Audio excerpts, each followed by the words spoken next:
আমার মা ছোটবেলায় একটা কথা বলতেন যে বিবেকানন্দ বলেছিলেন, আমি চাই ইহাই জগতের মূল মন্ত্র। সে চাওয়াটা চাইতে হবে, যারা চাইতে পেরেছেন তারাই বড় হয়েছেন।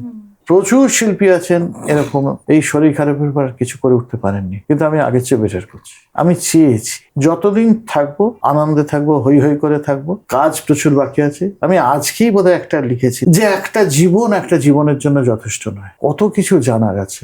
যত পড়ছি, যত শিখছি, তত নিজেকে ছোট মনে হচ্ছে যে কিচ্ছু জানি না। আমাদের ক্ষুদ্রতা সম্পর্কে তো আমাদের ধারণা নেই মেঘলা। আমাদের দৃশ্যমান এই মহাশূন্যে 2 থেকে 3 হাজার কোটি গ্যালাকটিক সিস্টেম আছে, তার মধ্যে আমাদের একটা।